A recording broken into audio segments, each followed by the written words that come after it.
একটা কাগজের জন্য আমার সারাটা দিন পার হয়ে গেল। সবাই তো জানেন আমি হুমায়রা নুন্নু মায়ের বাসায় আছি। তো আমার একটা কাগজ আছে দৈনিক বাংলা, এটার জন্য হুমায়রা বাবা বলল যে ইমার্জেন্সি যেয়ে নিয়ে আসো। তো ভাবলাম বাসায় গেলে তো হুমায়রাকে নিয়েই যেতে হবে, তো হুমায়রাকে রেখেই কাজটা সেরে আসি, কালকে বাসায় চলে যাব আজকের এই কাজটা সেরে। আমরা ভাবি এক হয়ে যায় আরেক, তাই না? আমি বাসা থেকে বের হয়েছি প্রায় 12টা কি 12:30। এই তো একা একা মেয়েকে বিদায় দিলাম। রাস্তার যে যতক্ষণ পর্যন্ত আমাকে দেখা গিয়েছিল ততক্ষণ পর্যন্তই হুমায়রা মা তাড়াতাড়ি চলে এসো, মা টাটা বাই বাই আল্লাহ হাফেজ, মেয়েকে বিদায় দিয়ে একা একা নীরবে হাঁটছি। আর ভাবলাম কেন না একটা ভিডিও করে ফেলি।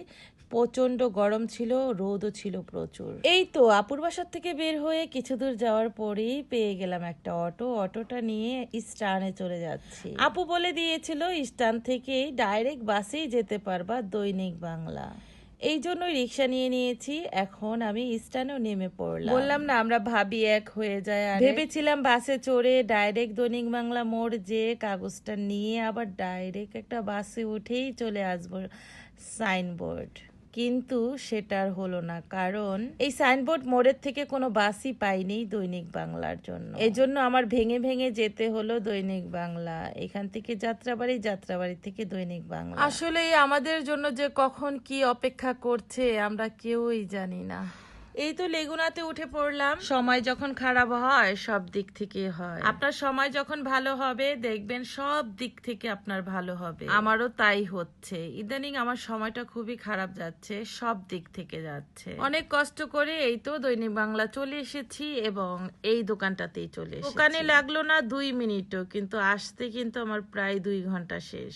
তো এই তো ভাইয়াদের কাছ থেকে কাগজটা নিয়ে নিলাম বিলপত্র পে করে। আর এই সেই অমূল্য কাগজ যেটার জন্য আমার এত অশান্তি হয়েছে। এখন আবার কিভাবে যাব দাঁড়িয়ে দাঁড়িয়ে ভাবতে ভাবতে সামনেই চোখে পড়লো একটা বাসটি যাবে যাত্রাবাড়ি। তো উঠে পড়লাম বাসে উঠে পড়লাম মহাবিপদে, কারণ বাসে কোনো সিট ছিল না আর আমি বাসে দাঁড়িয়ে থাকতে পারি না। তারপরেও অনেক কষ্ট করে নিজেকে কন্ট্রোল করে খিচে ধরে একজনের সিট ধরে দাঁড়িয়েছিলাম অনেকক্ষণ। তারপরে আলহামদুলিল্লাহ একটা সিট পেলাম এবং সিটেও বসে পড়লাম। ওই যে সময় যখন খারাপ যাবে তখন সব দিক থেকেই যাবে। সেদিন ছিল প্রচন্ড গরম এবং রাস্তায় ছিল অনেক জ্যাম। গাড়িতে তো আমি ঘুমিয়েই পড়েছিলাম এক প্রকার। এই তো অনেক হ্যাসেল করে প্রায় টানা 2 ঘন্টা আবার জামে বসে থেকে এসে নামলাম সাইনবোর্ড। শাশুড়ি মায়ের পান লাগবে, আপুর ঘরে ডিম নাই, ডিম লাগবে, এগুলোও নিয়ে নিলাম বাজারে ঢুকে।